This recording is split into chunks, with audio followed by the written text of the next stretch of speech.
Hello everyone, my name is Mohammad Tauseef Khan और आज का हमारा टॉपिक है Rousseau on social contract theory कि रूसो सोशल कॉन्ट्रैक्ट थ्योरी के बारे में क्या कहते हैं। लेकिन उससे पहले हमें कॉन्सेप्ट ऑफ सॉवरेन समझना पड़ेगा। Rousseau defined sovereign as all the citizen acting collectively. Rousseau sovereign को कैसे डिफाइन करते हैं कि जब सारे लोग सारे सिटीजन्स जो एक स्टेट के अंदर, जो एक स्टेट बनेगी कॉन्ट्रैक्ट के बाद, उसके अंदर रहेंगे, जो वो सब एक साथ कलेक्टिवली एक्टिंग करते हैं, कोई काम करते हैं, उसको वो सॉवरेन कहते हैं। और ये क्या रिप्रेजेंट कर रहा है? It represent collective good. और वो क्या वो किसके लिए हो? सबकी सबके अच्छे के लिए हो, ठीक है। और सब मिलकर उस पर काम करें, कलेक्टिव गुड की बात हो रही हो, ठीक है। तो अब लेकिन और क्या है कि sovereign is abstract in nature, that is general will. कि सॉवरेन क्या है? एब्स्ट्रैक्ट है नेचर में, और इसका क्या मतलब है? General will. तो विल क्या होती है? विल एक हर एक इंडिविजुअल की एक पावर होती है जिसके ज़रिए वो एक्सप्रेस करता है कि वह, और या फिर हम कहते हैं चूज़ करता है कि what is best for him, ठीक है। तो ये विल होती है। और जो सॉवरेन के पास जो विल है, जिस जनरल विल की बात करते हैं रूसो, वो किस पर काम करेगी? कलेक्टिव गुड, यानी कि वो सबके लिए अच्छी होगी, वो सबके लिए काम करेगी। कलेक्टिव विल भी कह सकते हैं हम उसको। तो विल जो है वो टू टाइप्स की होती है, ऑर्डिनरी एंड कलेक्टिव विल।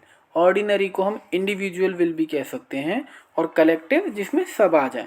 तो सॉवरेन जो है वो किस पर काम करेगा? कलेक्टिव गुड पर, या फिर हम कह सकते हैं कलेक्टिव विल के लिए काम करेगा, ठीक है। यानी कि सबके कलेक्टिव गुड के लिए काम करेगा। उसके बाद है Rousseau social contract theory. For Rousseau state of nature is relatively peaceful.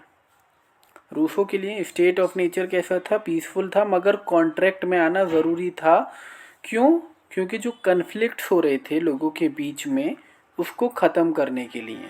और जैसे जैसे हम देख रहे थे कि सोसाइटी ग्रो हो रही है, इंडिविजुअल एक दूसरे पर डिपेंड होते जा रहे थे, और उस डिपेंडेंट को पूरा करने के लिए, जो एक दूसरे पर डिपेंड थे, उसके लिए भी एक कॉन्ट्रैक्ट होना ज़रूरी था। और जो कन्फ्लिक्ट हो रहे हैं उसको भी ख़त्म करने के लिए कॉन्ट्रैक्ट की ज़रूरत थी।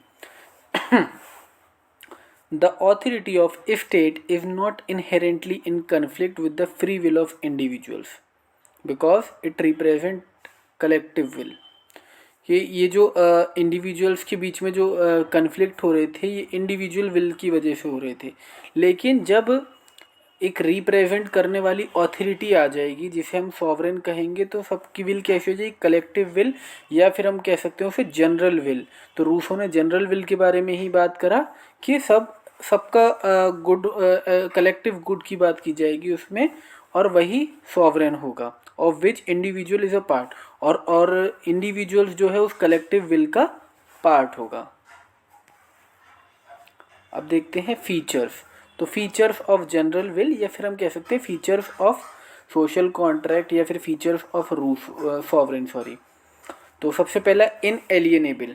इनएलिएनेबल का मतलब है नॉन ट्रांसफरेबल, कि ये जो पावर है, ये जो जनरल विल है, ये ट्रांसफ़र नहीं हो सकती किसी और को। सेकंड, इनडिविजिबल, ये डिवाइड भी नहीं हो सकती, इसे तोड़ा भी नहीं जा सकता। थर्ड, फॉर वेलफेयर, ये जनरल विल किस लिए थी? For the welfare of individuals, individuals के वेलफेयर के लिए, कलेक्टिव गुड के लिए। तो थर्ड पॉइंट इसका ये हो गया, third feature. Fourth, general will is law.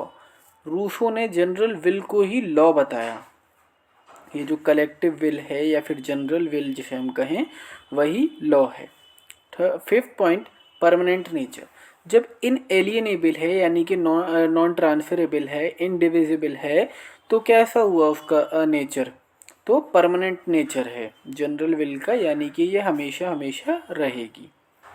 तो ये था रूसोव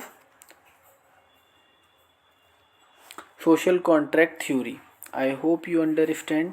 Please like my video and subscribe to my YouTube channel. And if you have any problem, you can comment me below. Thank you very much.